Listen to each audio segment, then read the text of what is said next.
Hello, Mage fans. This is Mage the podcast where we work hard towards ascension so you don't have to. I'm your host, Adam Simpson, and I'm joined today by my co-host, Terry Robinson. How you doing there, Terry? I'm doing great. Immediately after we do this, I will put on my Mage the Ascension 20th anniversary purple t-shirt with the Prime logo on it, and I will saunter or sashay my way to the Philadelphia Convention Center, where PAX Unplugged is currently being held. Onyx Path is there. They have their booth. The booth immediately next to them is selling things that the Onyx Path has produced. I literally own one of everything that is at that booth, excluding, I guess, like the people in the table itself. So I figure since I can't buy anything from them in show of support, I will just bring them a loaf of banana nut bread. And I hope Richard Thomas and Dixie Cochran find my offer acceptable. Because you want to interview them. Yeah. Let's.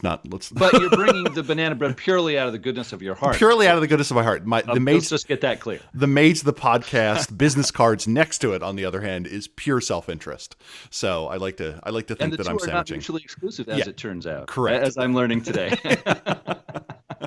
In addition to that, as another shout out, thank you to user Shazas on the Discord. Discord has a feature where you can boost a server, where you pay some quantity of money, you get little tokens that you can add to a server, and we now have slightly better voice quality. We now have vastly more icons that we are allowed to use in chat. I have added all of the tradition and convention icons. So if you go into chat and do : Herm : the little Order of Hermes icon pops up. And thank you to Shazas for giving us a boost in that way. Yeah, thank you. That's awesome. Speaking of which, in the Discord server, we have had 2 arguments in the last few weeks that has torn the server apart. And by that, I mean we politely argued about it for a number of hours while probably ignoring our day jobs. And the first one is an easy question comparatively. It was, are there any effects that mages cannot do with sphere magic? And I have thoughts about it. How about you, Adam? Yeah, it's a very interesting question. It reminds me of the Ars Magica game, which many people point out to as sort of an ancestor to Mage the Ascension when it was first made in 1993. And long story short, in Ars Magica, I believe in every edition, when they start off their chapter explaining the concepts of Ars Magica magic and the rules for doing it in a game, they have a little list, and they say these are the things that magic just cannot do. So however great your characters are, they will never be able to use magic to do things on this list. And I think that's very helpful for a storyteller to help new players to Mage and say, look, I know you're kind of grappling with the sphere magic and what you can and can't do and how to do things. Here, I'll just give you a list of things you're just never going to be able to do, and this gives you a conceptual framework to start on. So I think that's a very helpful thing to do. And yeah, I agree. I have not seen that in any of the editions of Mage the Ascension. And so if someone were to ask me, are there things that sphere magic just cannot do, I might say that the way that I run games, sphere magic cannot raise the dead. It cannot take a person who was fully and completely, truly dead, and put them back in a living, breathing body, and their mind is not greatly traumatized, and they're ready to just resume their life again. I would say, okay, that the way I like to think of the world of darkness, that's pushing things for me, and there may be a few other things. But what would your answer be, Terry? Well, to me, there are 2 practical questions. First, one is, are we talking about infinite successes? And my favorite example of this is, can a mage reverse the embrace? And there is one text that says, it's a contested roll against God. Can you roll more successes than God? And there's a flippant answer where you say God doesn't exist, ergo God got 0 successes and I can beat God. And then there's I think what the author was intending to be like, you can do it, but it's an uphill battle and you are not going to win that battle. So there's the question of successes. And on a practical level, anything that requires, say, more than 20 successes on an extended roll without like a lot of people helping is, I'm going to call, impossible. And one of the examples they give in one of the books is extinguishing the sun as this kind of heroic or epic thing that a character may take out to do. I'm going to more or less round that off to impossible. I recognize that there is that very small chance, and even very small is significantly greater than 0 in the grand scheme of things if we're talking about the real numbers and hierarchies of infinity, but I'm going to call that impossible. The other thing is, are there things that are paradigmatically impossible? So your example of raise the dead, if your culture or your paradigm has no concept of raising the dead, then kind of your character can't do it without some other set of justification. So I'm with you there. We get rotes throughout the game that give you something like raising the dead, where it's like, okay, we have to recreate a body, and then we have to go through the underworld and find someone's avatar, and then we have to figure out, is the avatar and the soul the same thing, which is something that Mage was silent for until 20 edition, and then they kind of ham-handed it, but that's just me. And that is one of those things where its magic is aiding it, but it's not necessarily a single magical effect that's just kind of doing it. It's not like, well, you got 14 successes on your raise magic, the person's back. No, you have a quest that is aided by magic. Yeah. And you've gotten there. But my general rules are awakened magic cannot interfere with what fundamentally makes other splats. So for instance, mages cannot kill someone's shadow and completely separate it from the psyche. So they can't make a ferryman. They can't take a wraith who is constantly dealing with the angst that they've accumulated and which is empowering their shadow. And they can't just make that go away magically. Anything that kind of ruins another game line, I tend to avoid, in the same way that a mage cannot force a person to become a werewolf in the truest sense. They can't make a kinfolk a werewolf. They can't reverse the embrace. They can't directly slay or create someone's changeling main. I generally rule out those stuff because you don't want a splat that just kind of shits on all the other splats. The other key thing for me is I do not allow meta magic. So in a truest sense. So there is no magical effect that allows you to change the sphere requirements of a spell. So there is no level of magic at which you can say, aha, I've cast this effect, and now everything that used to require forces requires spirit. That's one of those things where it's just like, what the heck are you talking about? In the same way, you also can't wish for more wishes. You cannot create a spell effect that multiplies the effects you get on other effects and stuff like that. So generally, high-level true metamagic is something that I don't allow players to do.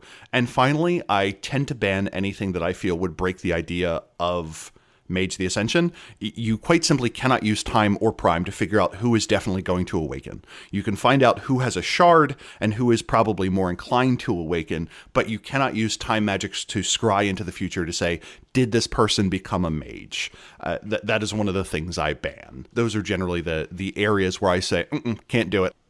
Yeah, those sound very reasonable. I had not thought of that myself, but then I think I've been blessed with players who want to play along instead of throw a monkey wrench into the rule system. Well, it's one of those things where sometimes a player is new to the game and the world is huge and wondrous to them, and they quickly start thinking, oh, I wonder if you can do this to this and so on. And my answer to most things of can a mage do this is first the reflective device of what would the world look like if everyone with those dots in those spheres could do that. Because as clever as you think your character is, there is a hermetic that is 600 years old that has probably thought of that before, and you figure it would get around. So that pops up when I hear someone being like, I use Forces 3, Correspondence 3, Prime 3 to sit in my Sanctum and just fireball the enemies of Ascension. I'm like, I think if you can do that, so can everyone else. And that creates a very different Ascension war, as everyone is sitting in like Horizon constructs or something where they're safely ensconced by their paradigm and just trying to blast fireballs at everyone else, which could be an interesting game. It's just not to me. Yeah, that issue has come up for me in the past. Why don't I just sit in my sanctum and use magic to strike remotely at people? And my resolution to that was I had an NPC approach that player, character. He approached him and said, look, that sounds really cool, and it sounded really cool to a lot of people before you in our tradition. And let me tell you something, there's something you're not thinking of. When you use your magic to strike at someone, you're creating a sort of mystic link between yourself and that person. And so then that person that you're striking against, if you don't kill them instantly right off, then they will not only know that it's you, they will not only know where your sanctum is, but they will have an easier time getting to it and affecting it with magic. So you are basically opening up the door, sticking your head out and saying, yeah, here I am. And then everybody knows where you are, and your door's open. Oh, that's interesting. I like the idea that correspondence doesn't create a strictly one-way connection. When you open the door to shoot a fireball out, everyone else can see in and go, oh, so that's what your house looks like. That's going to be useful in the future. Yeah. And so after the NPC said to the player's like, whoa, I didn't even think of that. It's like, other people before you didn't think of it, and that's why we give you guys these advice, because you're going to get swatted. My general rule also on stuff like that is whenever correspondence is involved, that the vulgarity of an effect is based on where is it the most vulgar in the process. So it's one of those things where, like, if the entry is in a safe area for your paradigm, but the exit of a portal isn't, then the paradox is based kind of on the exit, and so on. Same thing with like time effects or spirit effects. Anything where multiple locations in some way seem to be included. And now the more problematic question that may result in the show coming to a halt as Adam and I go to blows: is a hot dog a sandwich? Oh, I like talking about these questions with the Mage fans and the stuff that comes up, but this one's pretty controversial. Are you sure you're going to just throw this in? I don't know. I figure we needed something to lighten the way as we start talking about our topic for the day. So, all right. Drop the bomb. Okay. As it pertains to sandwich alignment, I think the internet has roughly agreed that there are two questions. One is sandwichness informed by the idea of ingredient purity, where there is a traditional list of sandwich ingredients, which will be region and culture specific. I fully understand that. So you have the question of, is ice cream something that could be part of a sandwich? And then the other question is sandwichness mostly based on structure? Does it need to be carbohydrate, ingredient, carbohydrate, or bread, ingredient, bread? Can the bread touch? Is a wrap considered to be a sandwich? And I come down generally on the ingredient rebel but structural purist. So I believe that ice cream between two waffles is a sandwich. I do not believe that a hot dog is a sandwich. A submarine, or a hoagie or a hero, to me is barely a sandwich. Like if someone put a gun to my head and said, "Is this a sandwich?" I would say, "Why are you putting a gun to my head and asking me this question? That's a super weird thing to say while you're putting a gun to someone's head. Hey, is that thing loaded?" But otherwise, I would say that it is only barely a sandwich. Where do you come down on this, Adam? Well, clearly that's the only intelligent answer anyone can give to this question. I mean, you have two pieces of bread and the ingredients in between, and that makes a sandwich. And I hear these crazy people trying to wreck these discussions saying, well, a hot dog is a sandwich. It's like, look, a hot dog is based on radial symmetry. Okay? That's not the same thing as two pieces of bread and ingredients in between them. And so it's like I have to give the only answer that I can, and that is to back up Terry in this. I don't know why these rebels have to wreck these discussions talking about hot dogs being sandwiches. I mean, people, please. Exactly. And if you disagree with us, step one, go to magethepodcast.com, click on the support us link. We will only take criticism from people who support the show in that regard. So we have created an easy mechanism for you to disagree with us, or just join our Discord server. Again, the link is on the webpage. Okay, to round out the announcements, I have received my copy of the Mage First Edition Storyteller Screen with the adventure Angel of Mercy inside. I am very thankful to the unnamed Mage fan in the UK, who I don't have his permission to share his name, but you know who you are, and I really appreciate you. I have been trying every single day after work to get that thing in my hands to read it, but there's always something happening in my house. But as soon as I read that, I will certainly have something to say about that on the podcast. And on that note, I believe it is time to sashay, as it were, into our topic. And the topic today, the first Celestial Chorus Tradition book. We're in the second edition of Mage, but this is the first tradition book that we have for the Celestial Chorus. This was written by James Estes, who at the time was going by the handle James Estes Looking Eagle, and that was because of a event in his life that was very significant, but I think he's a better person to tell people about that than I am.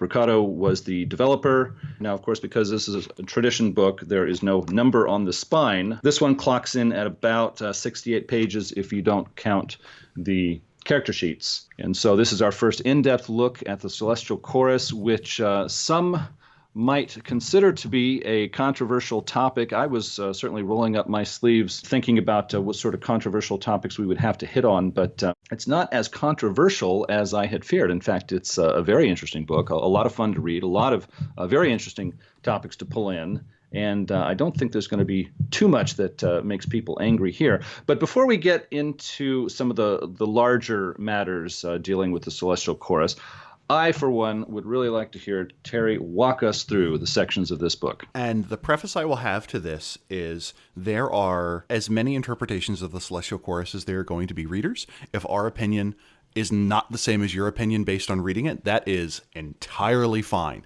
Adam and I read the same 68 pages, and when we were doing our pre-show, let's make sure we're on the same page, there were a couple areas where Adam and I differed wildly. Adam is a perfectly cogent adult capable of reading with informed opinions about Mage. I am at least two of those things. And we still differ in the interpretation in some places. So if the lessons we come away with it are not the same as yours, that's entirely fine. This is our opinion. This is what we took from it. The frame narrative for this book is that the Celestial Chorus provides a book that is all the basic texts that they think a chorister should be familiar with in their work with the tradition. And this is the preface to the update, as well as excerpts of the most recent version of that book made available in English. So you have the second page where it's like preface to the 4th edition. So it is interesting in that we have no signature character that we are following. We have no apprentice whose journey that we are going along with. And blessedly, there is no dialogue because I'm super bad at following dialogue between characters. It starts with the normal things where it talks about variant texts. And right off the bat, I super appreciated this. It says, this document is a living document. We always need to read sacred texts in the light of what is happening in that era and how the chorus stands. And I thought it was interesting to say that over time, the lessons that we gain from different texts are going to change. And I super appreciated that in light of it being, well, the Celestial Chorus. We get a standard list of lexicon, my two favorite being that they refer to the technocracy as the Prometheans, which is just something that, when properly said to me, just drips with venom. Like, you can have the black hats and mirror shades approach, but if someone referred to them as gray-garbed Prometheans, I think that's super cool. And later on in the book, they also refer to the Ascension War as the Endless War, capital E, capital W. And that too was like, oh man, these people know exactly what's going on. So did you have any thoughts just on the preface? I really enjoyed that. This was written in the format of a old, thick, holy text that has been, republished or appended many times. And I thought that was a very appropriate format for the Celestial Chorus. And also James Estes, who spent many years studying just that sort of thing, is the right guy for the job. And I like how it is a very clever device to allow for many different in-character voices instead of just one. And so hats off to the author. Just like in the Sons of Aether book, where there would be an idea presented and then the chapter after it or the section after it would directly disagree with that idea. This book similarly does the same thing, where there are several spots where someone goes, oh, by the way, this is what these people are doing, and I completely disagree with it. It makes it a bit harder to say what is quote-unquote canon. And with that, we go into chapter 1, which is history. And this, to me, is the nut of this book. This is the glorious section. This is, to me, the most useful. It starts with an allegory or a mythical, or I suppose someone could say, interpret it literal, creation story, which is to say, in the beginning, there was a one. She was from the time before all time. She was alone. And then the one goes through a process of creating additional voices. This is all couched in the language of music. And the one is singing. The one creates the many to accompany the singing. Someone is dissonant. Someone disagrees with the song of the one, and the one casts them out. The one overpowers this person's song. And then there is unity again. And then this time there are more dissonant singers, and a war erupts between the one and the allies of the one and the dissonant singers. And at this point, the world is not quite created yet. And the universe or creation is kind of cast into three parts. You have those who have allied with the one, those who did not choose sides, and those that disagreed with the one, the dissonants. And they are all cast out of creation, which is interesting because everyone gets kind of kicked out of communion with the one. So why is this? And the book says those who disagreed with the singer were cast out from the glory of the singer's song. Okay, so they're gone. They're now into creation. Those who wavered were cast out because they needed to find their way. And those who agreed with the one were also cast out because they needed to provide guidance to the other two. They needed to be able to administer to those who wavered, and they needed to fight those who disagreed. And you're like, okay, this is an interesting frame narrative in terms of why didn't the singer, the one just kind of okay, Control A, delete, start over again, or Control Z, let's die that. Regardless, we are now in creation, and everyone is in that earthly realm. And from here, you kind of get the idea of this is where the chorus came from. In terms of a creation myth or a creation belief, you could argue that the chorus feels that they go back the furthest because their tradition existed kind of literally before anything else existed. So I thought that was kind of an interesting idea. Yeah, one quick thing to add. Shoot. I enjoyed the fact that because he framed this as, singing in unison and dissonance, it not only plays into the themes of the Celestial Chorus, of course, but it also helps me to see this in a metaphorical rather than literal sense. And so it's really this real strong notion of this is a metaphorical communication of concepts rather than a literal description of something that happened at a point. It helps it to work very well for what the author's trying to do with it. So we've gone through the more or less prehistory, and now we get into the Book of the First Age. And the book breaks the history of the chorus kind of into 4 ages. And the First Age goes from the creation of everything to about 1600 BCE. And it breaks down the early times into the exiled, which were the people that were cast out, the rebels, those who directly opposed the One, the skeptics, those who said the One didn't exist, the dark singers, who took the music they had been granted and used it for personal benefit, the lost ones, which I think is how the game kind of refers to all the other supernaturals. And then finally, the First Age kind of comes to an end when those first great singers go away. And those first great singers, it's an impressive list of characters. You have Mithras, you have Bhishma, you have a number of figures that are listed as part of cultural legend. And it kind of implies that a lot of early great figures in myth were choristers, or at least are claimed by the chorus. That gives you a close to the Book of the First Age, but that gives you an idea of how they kind of viewed creation. That at the start of things, that at the start of history, these were the factions. And those will continue to grow as time passes. Then you have the Book of the Second Age, and the Book of the Second Age goes from roughly sometime mid-second millennium BCE up until about 312 CE. The Second Age was marked by the first proper gatherings of the celestial chorus. That there is Mentuhotep, who despaired. He is a singer in Egypt and wanders the desert for 40 days and 40 nights and calls out to Aten, the kind of first monotheistic faith that was viewed by the Egyptians, or at least some Egyptians, and says, "What should I do?" And in reply, during this fast, receives a vision of, "You should gather unto me my children." So Mentuhotep calls out to the world and says, "All of you who follow the One, come gather so that we may sing together." This happens, and something called the gathering occurs, and the chorus gathers together. And the early chorus is kind of a, let's make sure we're on the same page, let's all talk to each other, and let's know that there is a network of people out there that is kind of doing the same shepherding to the flock that we are. If we need aid, we can go to different places and be able to help each other. And the book specifically mentions that Mentuhotep crossed the oceans, or at least the call crossed the oceans. So at the time, despite the fact that it's like 1400 BCE or somewhere around there, this is a global gathering, and this is one of the first global gatherings that kind of hit everything. The Americas are covered, Africa, the Middle East, Jerusalem, and Asia are all included in that, and the drawing to the close of the Second Age is the decree that says, hey, Christianity can exist in the Roman Empire after the Battle of Milvian Bridge. And this is kind of where the chorus starts becoming the thing that we know it as. So the Book of the Third Age talks about pretty well everything that happened between the year 313 with the rise of Christianity through 1325, where the Declaration of the Ivory Tower, marking the beginning of the war with the technocracy. And there are kind of two important things that occur here. One, the chorus prior to the rise of Christianity in the Roman Empire was big into Mithraism. The sons of Mithras were the largest group within the celestial chorus. And they said to themselves, hey, if we want to grow, we should tie ourselves to the Roman Empire.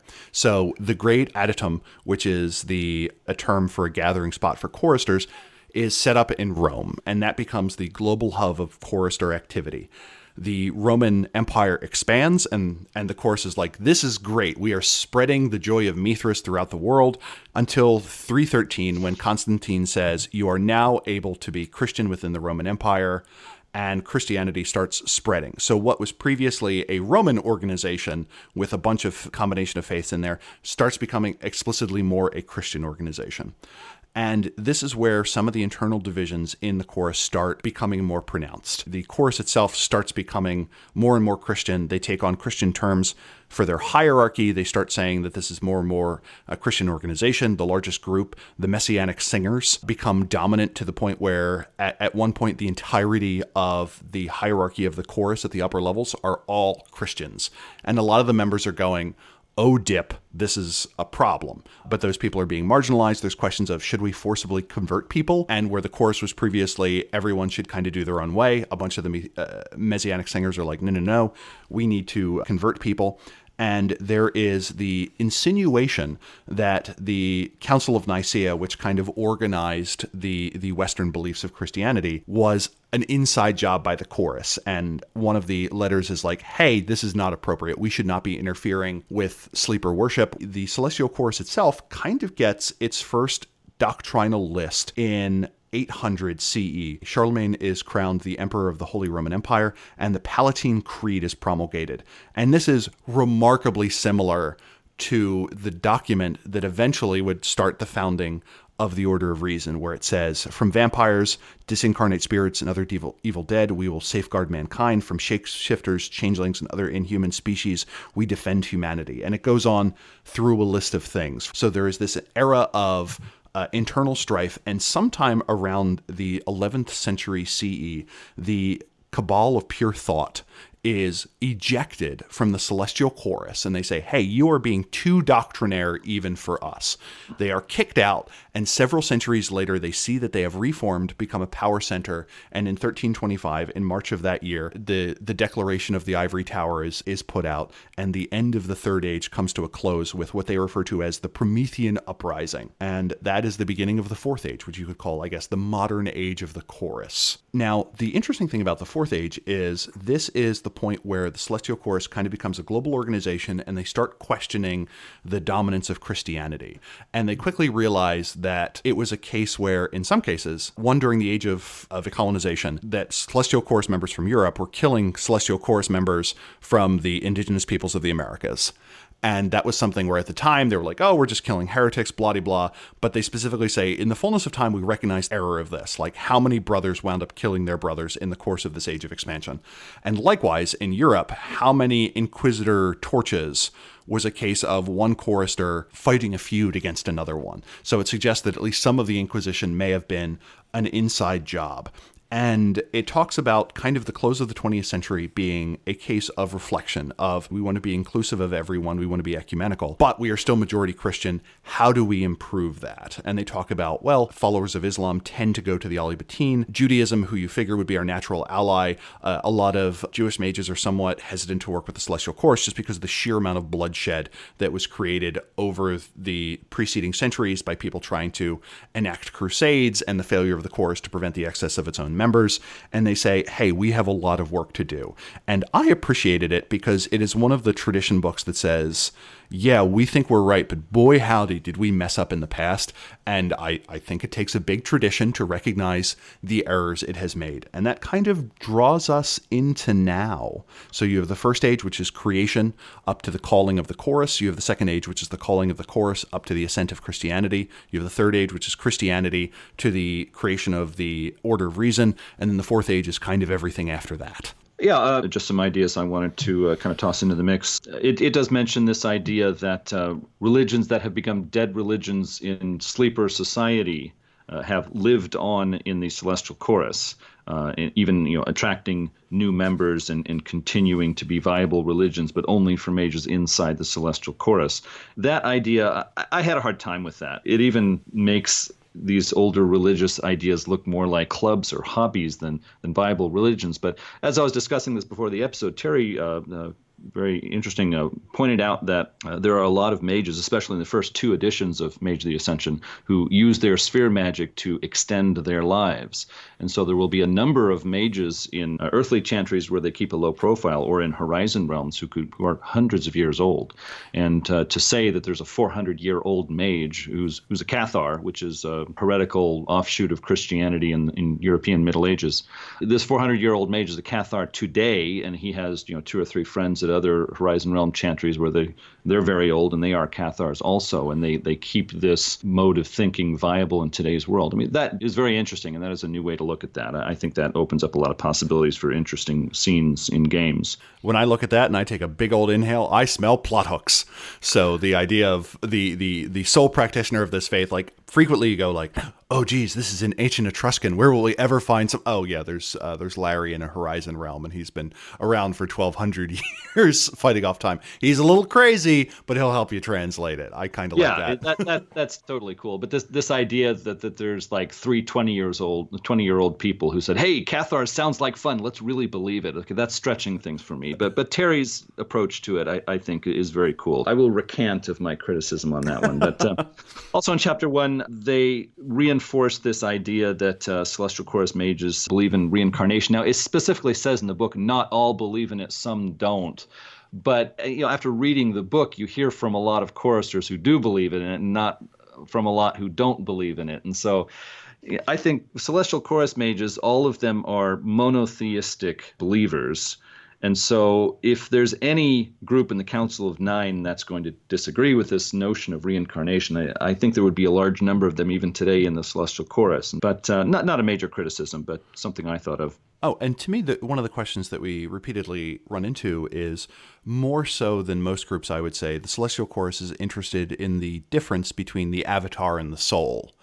I think it is interesting to interpret it as, yes, the avatar keeps getting recycled, but for an individual person, the soul, the important part, as it were, the rest of you that doesn't do magic, that's a one and done affair. And I think it is perfectly reasonable to have not only, since we have sleeper religions, as it were, where some say it's one and done, where others are like, no, it's a continuous process or something like that, to have mages where the two are divorced, where you could either have a character who ascends and their soul continues on, or the opposite, where the avatar keeps getting recycled, but that is only part of you. The part of you that is in commune with whatever power that you care to discuss, that gets one shot. And I think that is also fascinating philosophical territory.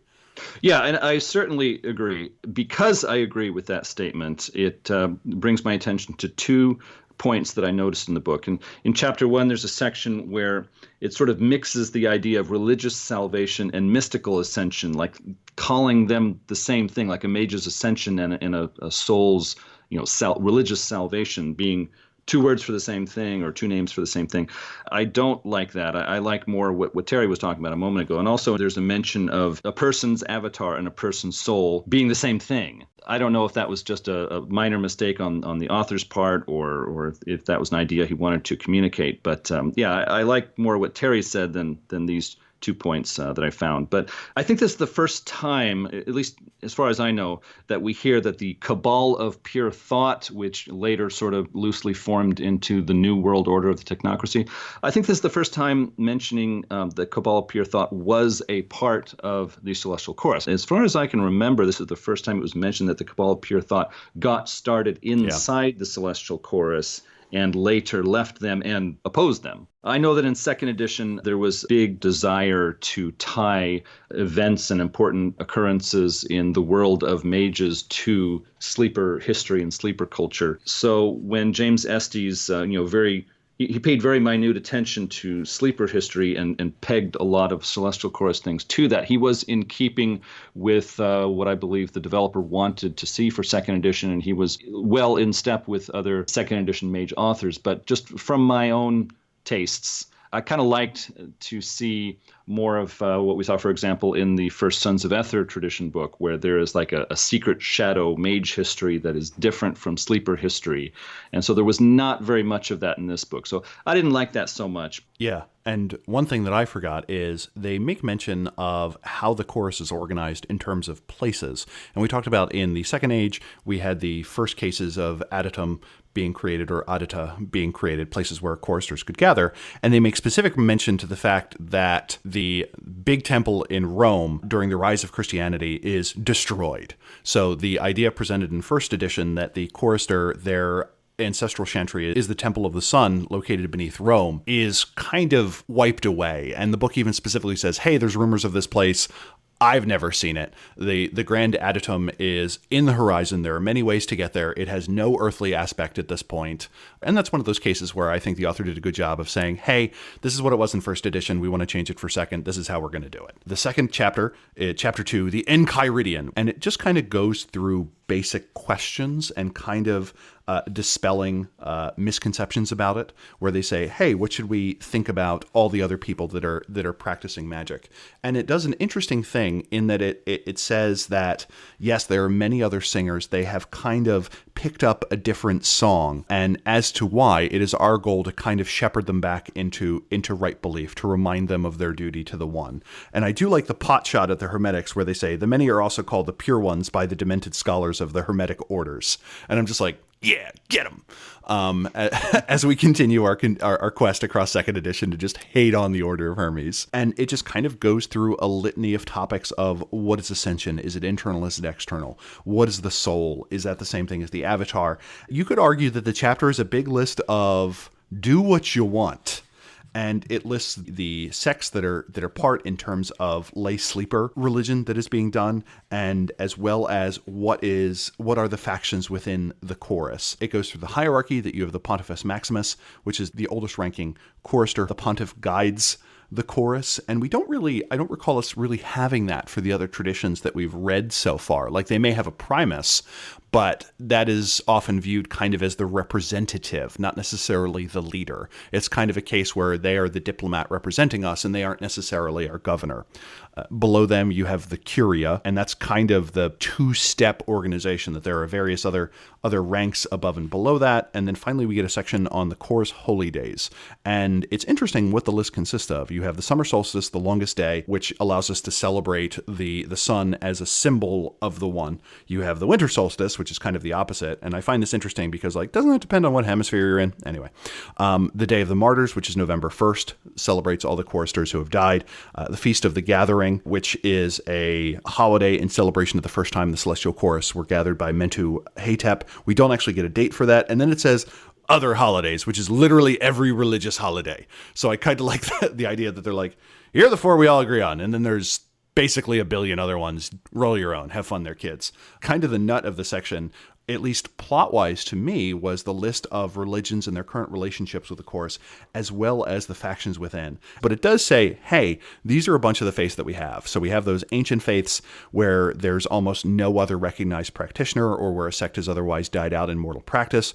Baha'i, Christianity, Hinduism, Islam, tribal religions, Judaism, New Age movement, where they're like, we're not entirely sure what to make out, but it's better that they join us than they become a Nefandi, so I guess that's cool, which I thought was awfully polite of them, and Zoroastrianism. And this is one of those cases where now we have the internet, and if you just go to the Wikipedia page on monotheism, you get like 900 options that you can go through. Again, it was 1996. They had to kind of give a high-level overview of everything, and they did. One of the things I thought was interesting was one of the early visions of the Celestial Chorus was to build the sacred city built on the love of God. And they talk about how the Order of Reason smashed that. And to me, there are two interpretations of that. One, the Order of Reason and their advancement of atheism kind of destroyed the object of faith. But another way to me that I think took of it was the Order of Reason had pretty well the same vision, that they wanted to build their kind of sacred city. They didn't quite call it that, but that the idea of creating this city completely driven by these pure beliefs had kind of been taken metaphorically from the chorus and been used by the Order of Reason. And I thought that was an interesting interpretation, like, hey, not only are they trying to kill our god, but they stole our metaphor, jerks. And then it goes through a list of factions. And most of the chapter in terms of useful mage material is going to be the factions, which we're going to cover once we're done. There's a lot of meat there, and we got thoughts. Chapter 3 is the Palatine Syllabus, which is just a list of opinions, which is interesting in that I didn't find this section too useful because it specifically says, hey, some of these are formal opinions, some of these are just what people think, and it goes through the shapeshifters, the angels, the vampires. You can pretty well guess what a chorister is going to think about the vampires in terms of that. The one area where I thought it was interesting, where it's like, what of ghosts? And they talk about the poor discarnate spirits of the dead, now called the ghosts or restless nature. It's obvious what they are. They have died and they are locked in limbo. And then at the end it says, some contend that these entities perhaps remain discarnate through some deep conviction that kept them from moving on. I answered that this is naive. It is foolish to assume that a woman killed on an errand to the post office would exist in some afterlife because of the urgency of the letter she was unable to mail, or that an old man's affection for his favorite chair is strong enough to keep his spirit on the premise. This is blatant and unadulterated foolery. I absolutely love that paragraph. I like the reminder that sometimes mages completely whiff on things. Like when the Sons of Aether are like, oh yeah, vampires, there was no curse of Cain. They just have some weird-ass disease, and don't worry, we'll cure it with sunlight. And you're like, oh, okay, there's a kernel of truth there. I can get behind that. It goes through their thoughts on the other traditions. I think it's interesting because they have no commentary on the virtual adepts. They list every other group, and then they're just like, virtual adepts. It goes through the technocracy and their special hatred that they have for the New World Order, because they're like, hey, the Cabal of Pure Thought left us, formed this other organization, advanced atheism, attacked the fundamentals of our belief, and now they're a convention. And you betcha that we're not big old friends with them. And then finally, they round out with a few more questions of, what about the orphans? We need to guide them. What of the hedge magi? And it's like they are children playing with matches. Alone they can do little damage, but they hold the potential for great destruction. And you're like, liking what you're doing there. What of the infernalists? And this is like the only part of the book where it says the official chorus doctrine on what to do with infernalism is, in the words of St. Augustine of Milan, smote them bitches. And like, what of the Inquisition? They're like, they're not nearly as good as us about killing vampires and shit, especially about smoting infernalists. So I thought that was kind of an interesting way to end the chapter and be like, you call that smiting unbelievers? We'll show you.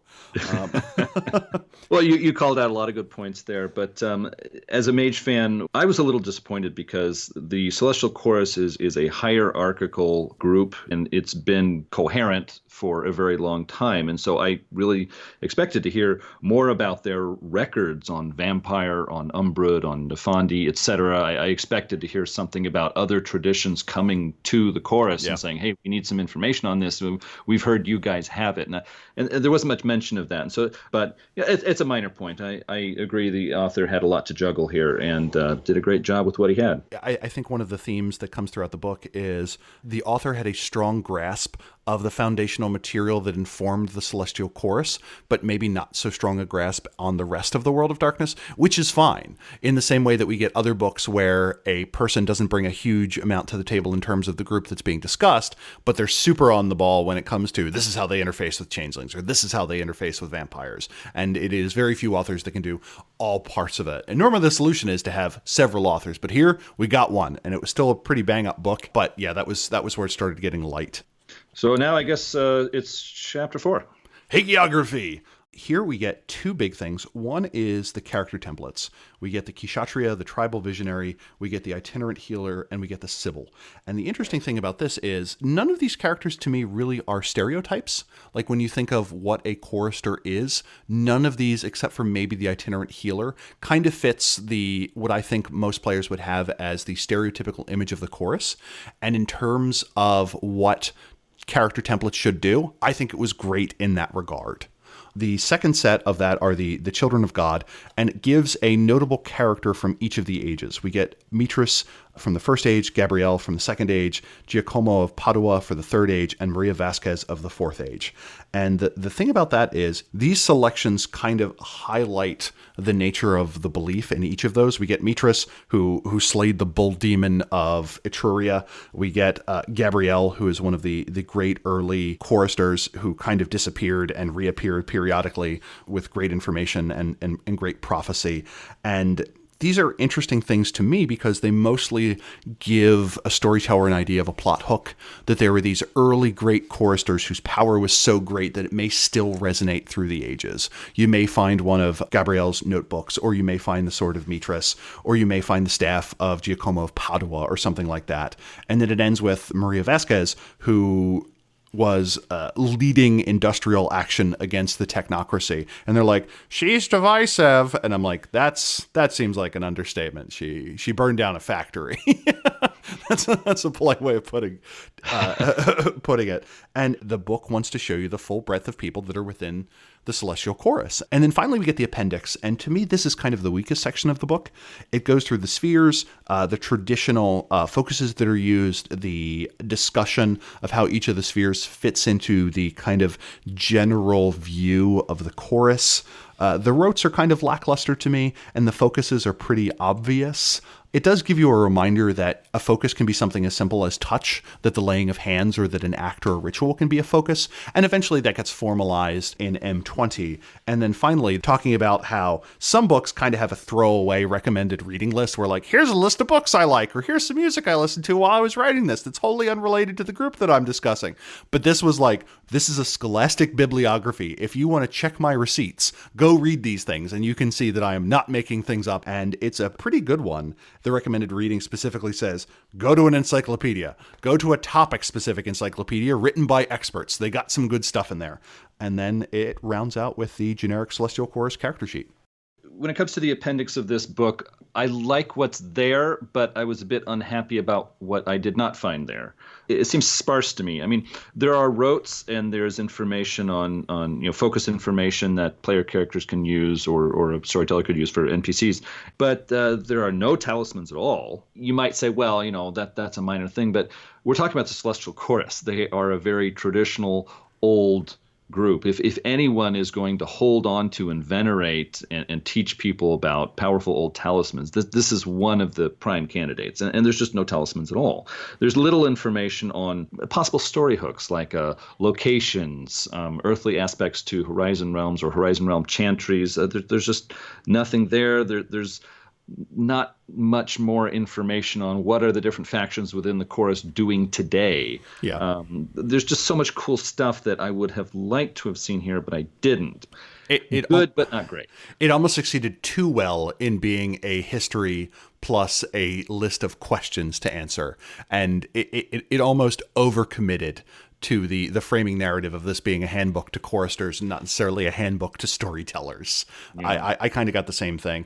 There are some references to groups and so on. So it's one of those things where it kind of gives you a lot of ideas, but you're going to have to do a little more legwork than you would in most cases to kind of enable it. Next up, I would like to discuss the sects or factions within the Celestial Chorus. We get a longer list than in most other tradition books. But as I was reading through the list, it occurred to me that they really break up rather nicely into three different groups. I would call them the religious factions, the opinion or outlook factions, and then the functional factions. When I say functional faction, that means a faction that is dedicated to doing something and is organized around that theme. So the functional factions, the groups that are dedicated to some cause and working towards it. And we have, first off, the anchorites. Anchorites is like hermits, religious hermits, basically, people who separate and live alone. But it does seem to hint that this is in fact a group, because it is a recognized sort of unofficial title within the Celestial Chorus. There are anchorites who go off and contemplate on their own, but then come back and join the chorus for a time and say, I have a purpose to progress along my path. I have to accomplish something or teach something or cooperate with people for a while, and then I'm going to go back and be an anchorite again. And so it suggests that you can have a player character who is an anchorite. They're just not in seclusion while the story is taking place. And there's sort of this idea that when the chronicle is done, that player character will drift back into seclusion and be an anchorite again. So it's a possibility. What are you doing during your downtime? Praying? Yeah. Oh, so you're an anchorite hanging out with us. Well, I'm on for leave. now. Yeah. But next up, we have the Knights of St. George. This is one of the, I guess you could say, monster hunter groups inside the Celestial Chorus. But I would just want to pause here and say that I think it was very cool that the author, James Estes, went back and looked at the original write-ups in the first edition core book and the second edition core book on the Celestial Chorus. And in both places it says, this is a tradition that is very dedicated about not only guiding the flock, which is, the sleepers, human society, but also protecting them. They actually pick up weapons and they go out and they fight the supernatural threats that are preying on sleepers that sleepers are not equipped to handle. And so the first of these is the Knights of St. George. They hunt down hostile Umbrid, hostile bygones, monsters. They specifically focus on hunting down vampires. And for me, as a Mage fan in these early editions of Mage, it's nice to see someone calling attention to what I think would be a major threat, something that Mages discuss a lot. It's like, hey, look, there's a whole lot more vampires than us. They're everywhere. They are in positions of influence and power. And if there's any threat out there, it's got to be this one. And so if you want any hints of a crossover game with vampire, this is a great way to do it. We have the Merovingians, which is a call out to a historical group. This is basically a hereditary group. If you aren't descended from a Merovingian, they're not going to invite you in. And if you want to get in, they're just not going to let you. And they believe that growing their hair longer helps them to be more potent with their magic. And whether they literally believe this or they just take part in the tradition is something you can decide for yourself. But this is an interesting group because they are the most involved with business, politics, and finance. More so than any other chorister group. But it says that they are willing to use their finances and their influence to help other choristers, so they aren't totally out for themselves. Again, very interesting plot hooks here. I liked that. Let's move on to the Sisters of Gabrielle. This is an all-female group of, you might say, militant Amazons. They train for war, and they are good at it. They have their own horizon realm called New Delos, which has a very strong classical Greek theme to it. And so they arm themselves for war. They go out and they fight threats like Nephandi, Infernalists, vampires, etc. We have the Sons of Mithras. And one thing I noticed about this book, half the time they call him Mithras, half the time they call him Mithras. It's like it's not a typo. It's both spellings appear a lot, and I'm assuming that traditionally this figure in the real world has variant spellings and pronunciations, and they're just making a call out to that. Sons of Mithras. This is another military group within the Celestial Chorus. They take up arms against threats. It says that they are the military leaders of the chorus. They are the closest to the leadership. They are the most involved when organizing a larger strike that involves people outside of just the Sons of Mithras. When a lot of choristers get together to wage war on an immediate threat, the Sons of Mithras will be the lieutenants and the leaders who organize and direct in the field. And I think one of the interesting things that pops up there is it makes mention that in 1461, the chorus reemerged during the call for the Grand Convocation.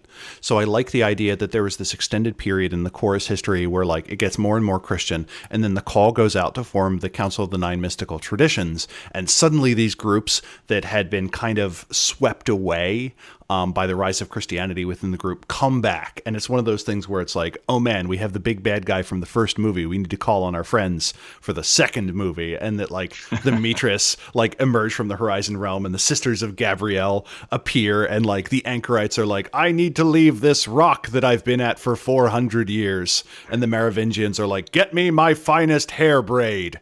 And you get that scene where like the whole group comes together again. I super like that. The Blues Brothers. We're getting the band back together. Yeah. One thing I don't understand so well is the Sons of Mithras, back in hundreds of years ago in history, they were a religious group.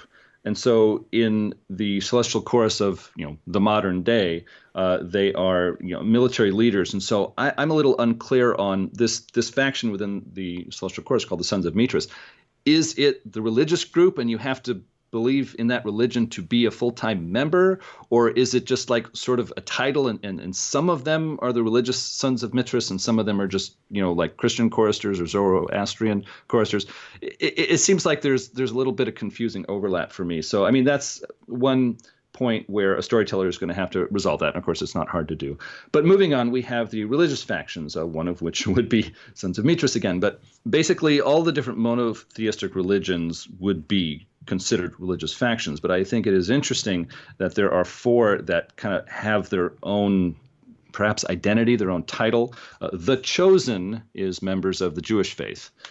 And the Messianic Voices is the Christians, Catholics, Protestants, Orthodox, etc. The Children of Albi are the, I guess you could say, those who remain from the old Cathar faith, which in Sleeper Society is a dead religion, but in the Celestial Chorus, there are still members of this Cathar group.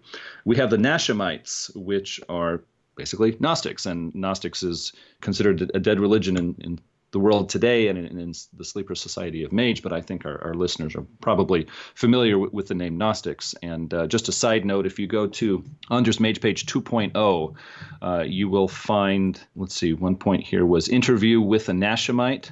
and also the Gnostics. And so back in the 90s, Anders Sandberg wrote some interesting pieces, which may give you some inspiration and certainly some color to add to your chronicle.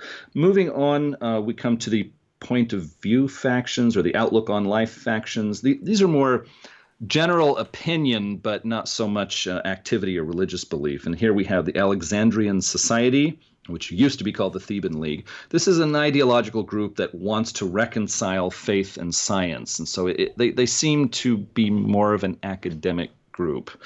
We have the Septarians, which are basically the very conservative group. And we have the Latitudinarians, which are the very, you might say, liberal or reform group. It's like, let's throw it all out and start over again with more modern sensibilities. And to round out this outlook on life groups, we have the monists. And this is a group that wants to, I guess you could say, meld all religions together. They want to no longer focus on differences between doctrines and religious traditions and focus more on core beliefs and core themes and sort of bring everyone together. But it doesn't say much about what they're actually doing. It's more of a outlook on life that they want to communicate to people. And so that rounds out our factions. We have quite a few there, but this is the point of the book where I found more story hooks than in a lot of other places. Yeah, I think my favorite is the section in the Knights of St. George, where it says, oh, by the way, esotericists allege that the Knights totally misunderstand the true meaning of St. George's battle with the dragon, and it's meant to be symbolically representation of purification of the spirits. But they kill a lot of vampires, so continue misinterpreting it because it's super useful if you can. I felt like that was the author going, oh, by the way, I think you missed the point, and I want to point in that I've done my homework, but also it's super good to have a group that just smites vampires. Yeah. Well, at this point, we can open things up a bit. At this point, I would like to point out that from my reading of the first edition core book, it looks like the original inspiration for the celestial chorus was in Western civilization, there are a lot of legends of wandering saints who performed miracles. Of course, most people in Western societies are generally familiar with the old legend of Saint Patrick, who drove the snakes out of Ireland, or perhaps some legends differ a bit in details. But there were a lot of other legends besides that I certainly didn't hear of in school, but I have found in older books of some mysterious wandering mystic who shows up, tells everybody about the Christian faith. Remember, these are old Western legends. And he performs some amazing miracle that helps the town to survive or helps the people to prosper. And then he disappears again mysteriously. And so we can see that it's not reaching too hard to see this as the original inspiration. And so it's cool that as the Celestial Chorus is developed in later editions, they kind of hold to that theme and say, yeah, there is a very strong religious element in here, but you don't have to box yourself into one doctrinal box in order to portray this in your chronicles. I find it interesting this book worked really hard to say, hey, this group is predominantly Christian, but not entirely Christian. And I don't know if you're familiar with the galaxy brain meme, where you start with, here's an idea, here's an expanded version of that idea, here's the super expanded version of that idea, and then the final panel is just the original idea again. So I feel like in this one, it's like, the Celestial Chorus is Christian. And then the second version is the Celestial Chorus is predominantly Christian, but includes many other faiths. And then the third one is the Celestial Chorus has a bunch of beliefs that are informed by Christianity, and that's also the vocabulary they use. And while it is the single largest faction, they also have dozens, maybe hundreds of other beliefs within their remit.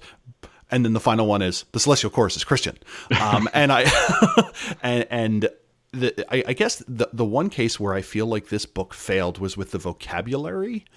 If you want to be ecumenical, I feel like they should have either used terms that hadn't really been claimed by any faith or jumped around. Like, one of the things is, whenever I read the term Lord, I just kind of assumed that was going to be a Christian thing, because that's the only place I had ever heard it before. I did a bunch of investigation after the fact, and I'm like, oh man, there's these 5 other monotheistic religious groups that aren't particularly large, and that whenever we talk about them, we just translate the word that this language uses for God, and the closest match we have is Lord. So it was one of those things where part of part of what made it feel super Christian to me was maybe that I wasn't familiar enough with a lot of the base material. So not until I started doing research for this did I realize, like, oh, this is actually a Baha'i thing. I thought that this was Christian.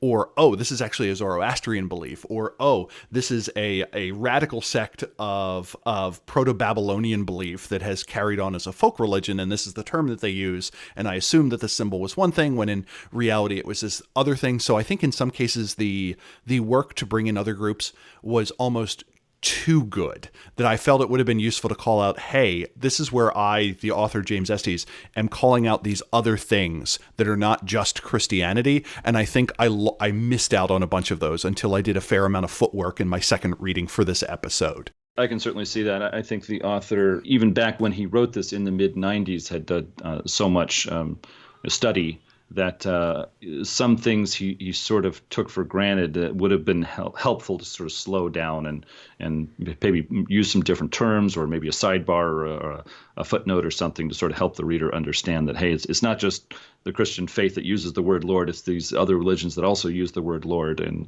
so, a little bit of study does open up a lot of interesting things for Mage, which is one of the reasons we love this game so much. Wanted to do a podcast for it. But and it's a lot to fit. Fitting all of monotheism in 68 pages is a tall order. So. It is very tall. After talking to James Estes and some other Mage authors and stuff, it wasn't pointed out specifically, but it seems clear to me that when this writing assignment was given to James Estes, to write this book, I think one of the stipulations was, we want you to help the readers see that the Celestial Chorus is not just Christian. They are not just this mindset and this narrow-minded way of doing things, but there's a lot more going on. There's a lot more to the tradition and the background and to the options for a player. As a fan of Mage in the 90s, I saw this a lot in the mail group that Anders Sandberg was a part of, and a lot of pieces got copied from to make the early editions of Anders' Mage page. There were a whole lot of Mage fans who had this very strong notion of the sour and dour Celestial Chorus, who were extremely narrow-minded and extremely restricting. And whenever mages were doing something fun and interesting and new, the chorus would show up and try to stamp it out and say, no, stop that. And it blew my mind, because there were all these pieces written on Anders' Mage page that would say, okay, here's a new faction of Mage and they're doing this. And in the first paragraph, there's one or two sentences where it says, yeah, and the Celestial Chorus hated it and tried to stop it, but they couldn't. Okay, now let's go on and talk about it. It's just, it's like these hit pieces in passing. And so this book opened it up and said, hey, for those of you who take the time to read it, we just want you to know there's more going on.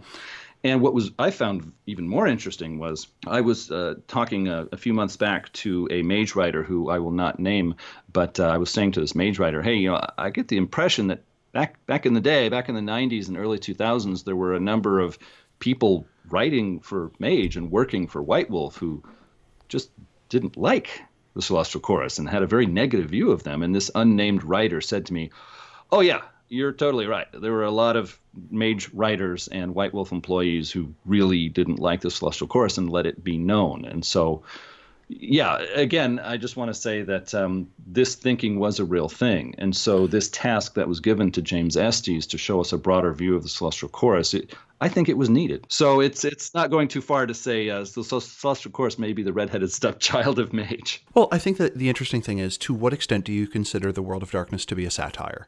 If you do, which is, I feel like, something that the game has kind of gotten away from over time, it makes sense to hate the Celestial Chorus and it makes sense to hate the Hermetics.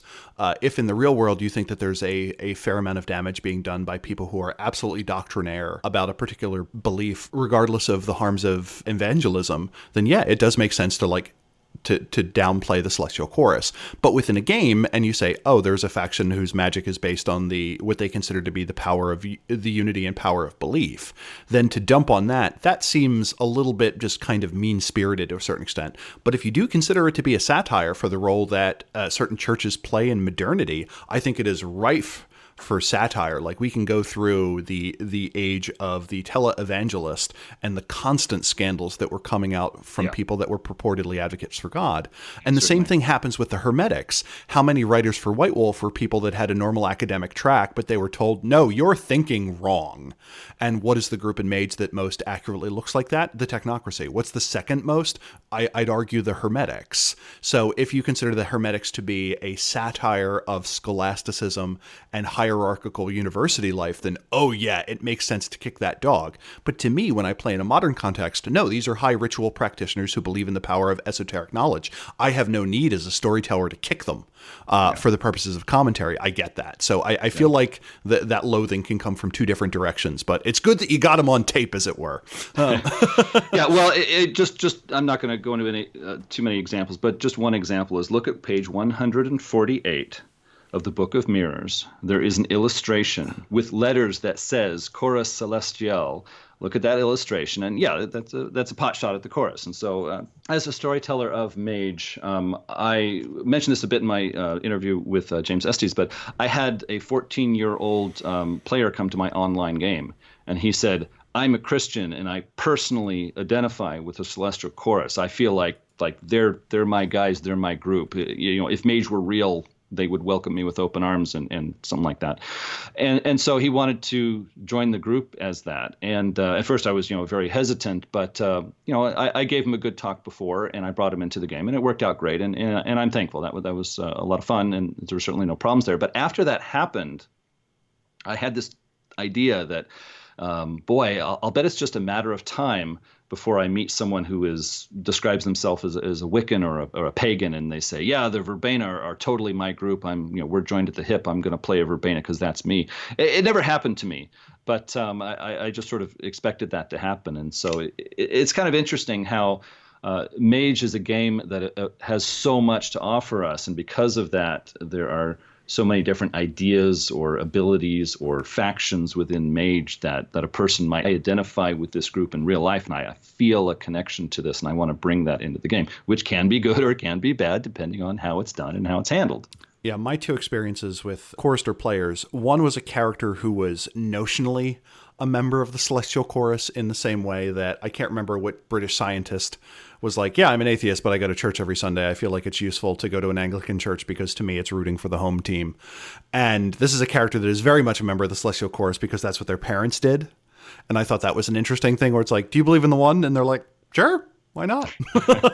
And then another character who was, I don't want to say doctrinaire, but very driven by this magical, musical belief weaves into my magical practice in almost every way character who had this religion that had really no mortal reflection to it, that they kind of had a church that they used to achieve their ends, whether it be to get people to leave cults or bad practices or to help rehabilitate people who've been through something rough, and using the organization of a church to do that. So even within the same party, I had two choristers that were on wildly different ends of that belief spectrum. And yeah, there's a lot of space. Yeah, certainly. Well, looking back at the first edition core book, at early first edition, and what was the Celestial Chorus like then, we do see a different group portrayed on that two-page spread.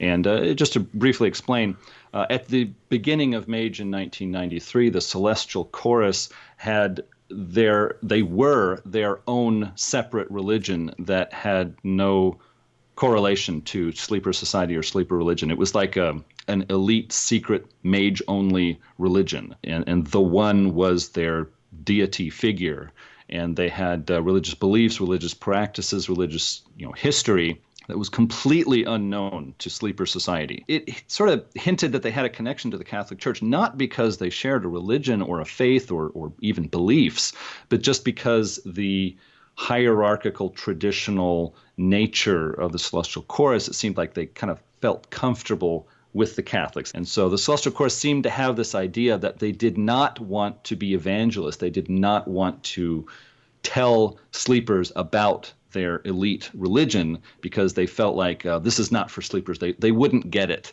And the sleeper religions are close enough and good enough for sleepers. And so we just want to encourage them to be religious and to have devotion and to have that way of approaching life. And so this played very much into early first edition themes of a secret shadow society for mages that sleepers just never heard anything about. And so as we move into the second edition core book, we have a description of the celestial chorus, which is very similar, but it has this line, and I'm going to quote here out of the second edition core book. Celestial chorus is not a religion, but a meta-religion meant to encompass all belief systems. Now, as I read this, I actually kind of have a hard time interpreting that, because although it sounds interesting, I don't quite know how to portray that as a storyteller. And to be honest, I don't even know how it was intended. Were the authors of the second edition core book trying to clarify what we read in the first edition core book, or were they in fact trying to sort of change the celestial chorus into a concept that very much appealed to them? And so as James Estes approached the writing of the tradition book for celestial chorus, his interpretation of it was the celestial chorus members are belonging to a monotheistic religion that sleepers know about, but at the same time they're also belonging to the traditions and beliefs of the celestial chorus. And somehow it works because even though they have different religious scriptures and they have different history and traditions and you could say beliefs, they somehow don't have trouble navigating the difference between the two. So that is I would say, legitimate interpretation of that difficult line in the second edition core book. Well, I think it's one of those things where in 1AE we get, as you said, the conspiratorial thinking that there is this martial art from which all other martial arts come, and it is called Do, and it can only be practiced truly by the awakened.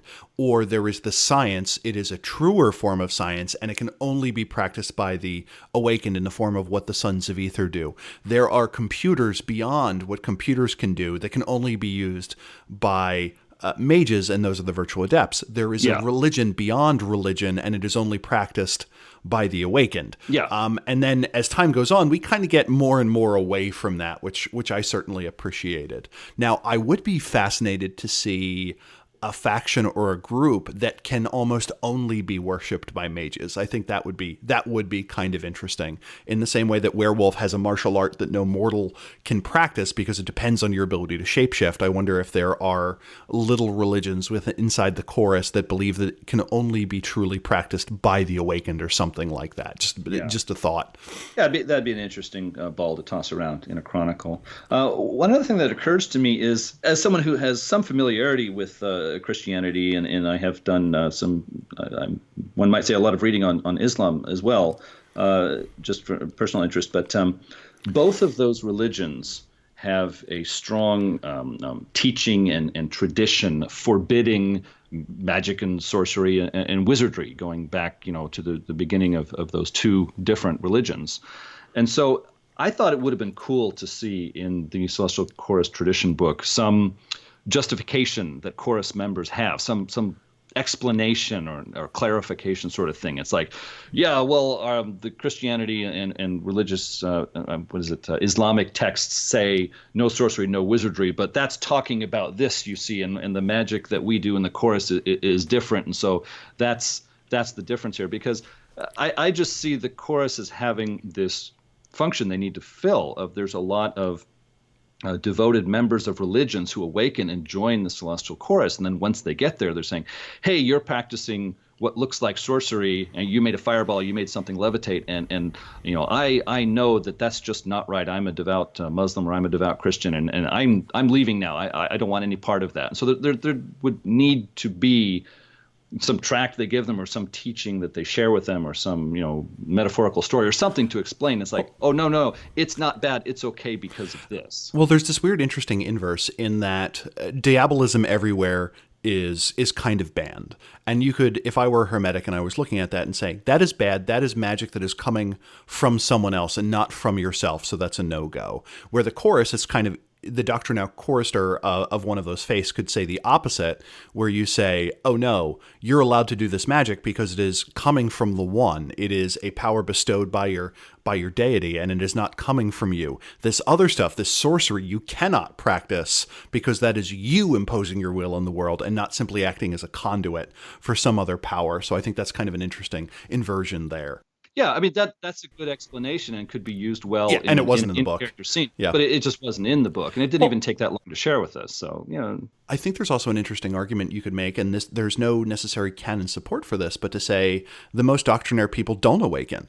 They are not open to the wonder of the universe. They are stuck with a very limited interpretation of a few books, and they don't see the world around them. And you could argue that maybe those people are less inclined to awaken. I don't want to... That's something a storyteller could run with, and I wouldn't indicate it as canon, but I think it would be interesting to have a world where the people most likely to hit you in the face with the Bible are also the ones least likely to awaken.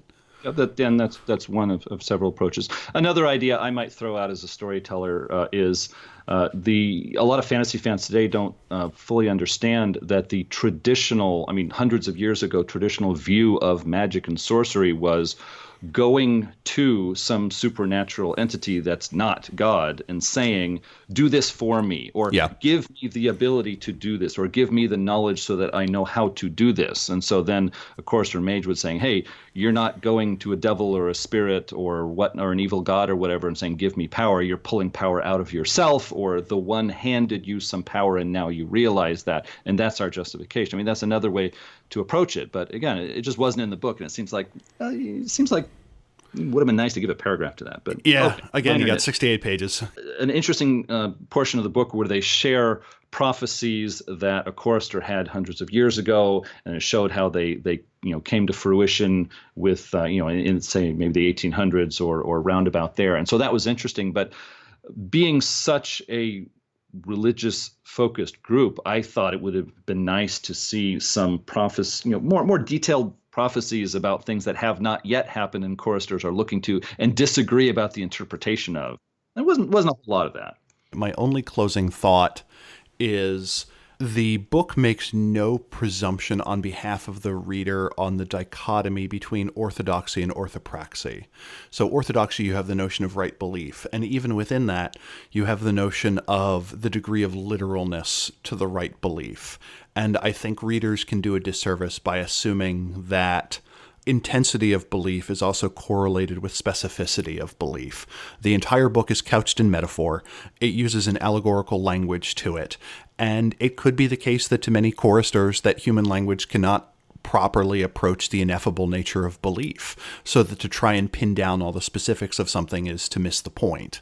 And it also comments that orthopraxy, the right ritual and the right practice, can be even more important because it is something that you wind up sharing with your community, and that itself can be a manifestation of the one. So that getting together to do the thing can almost be more important than the belief, because that conveys what you're actually doing. You are doing the right and just actions, and that may be more important in belief. So as a reader, if someone says, hey, I wish this spelled out more things, I think it is giving a lot of space to not have to do that, both because it wants to be vague so you can fill it in, and also because I think that's the point. And that's kind of my only grand theme that I walk away with, having read this for the second time in 25 years.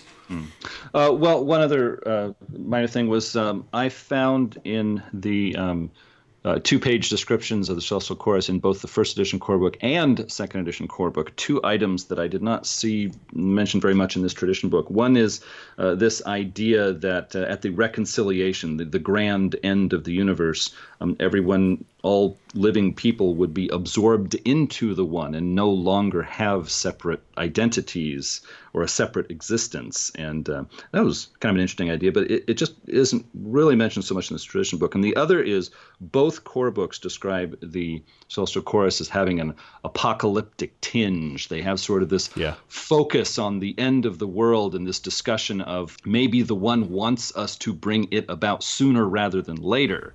And both core books mention that. And this tradition book just kind of doesn't mention this. I'm not saying that it's good or bad, but it just seems like it was part of the character of the Celestial Chorus. I thought I'd mention it. Yeah, we get 2 mentions to the reconciliation, vaguely like what it consists of. But yeah, a apocalyptically tinged celestial chorus becomes a much more menacing entity than, we are here to be shepherds of the shards of the one until the endless war comes to fruition. We can again be in communion with our creator. And it's like, oh no, we will be in commune with our creator soon.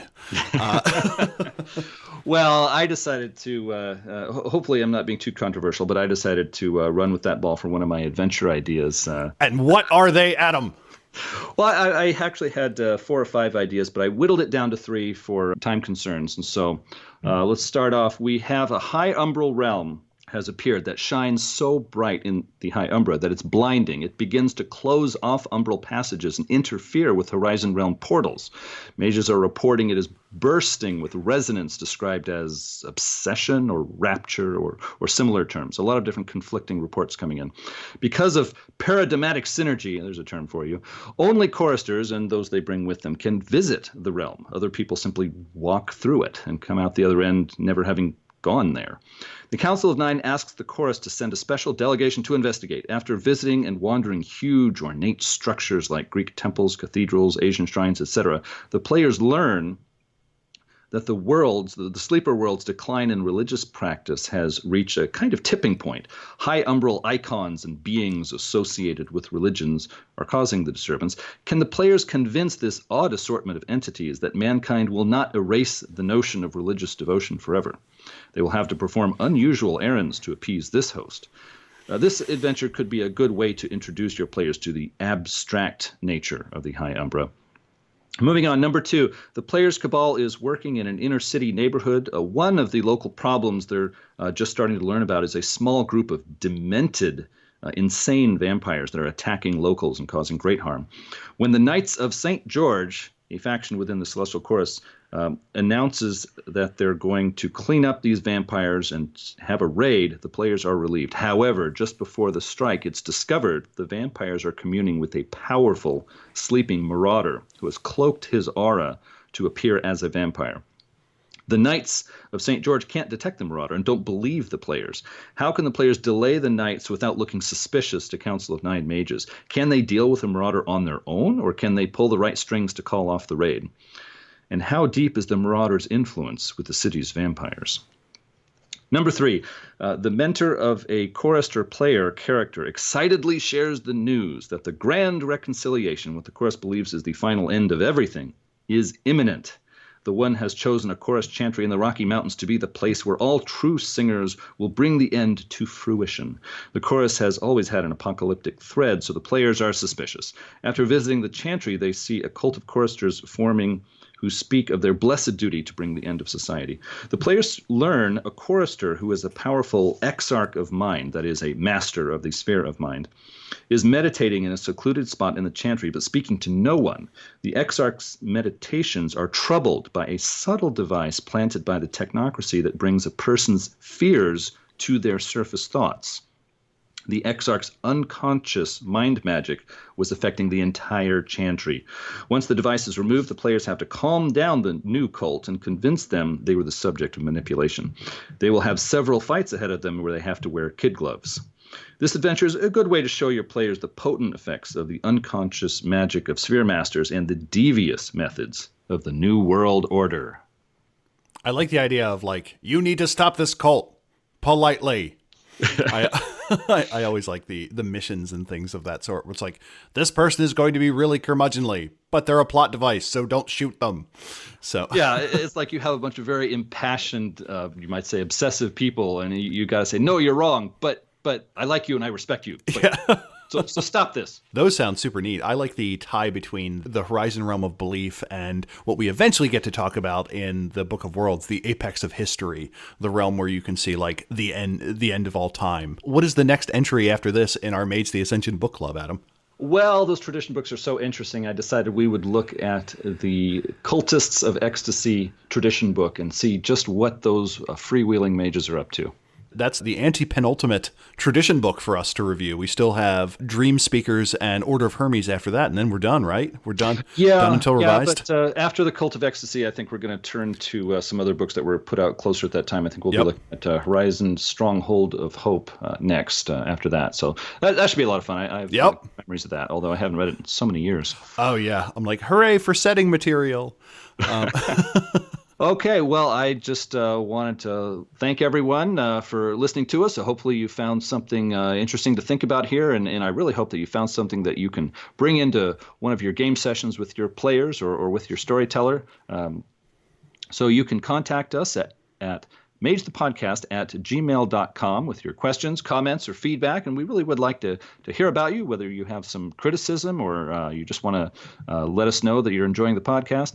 You can also subscribe to Mage the Podcast on iTunes, Google Play, and TuneIn. You can follow us on Twitter @Mage the Podcast.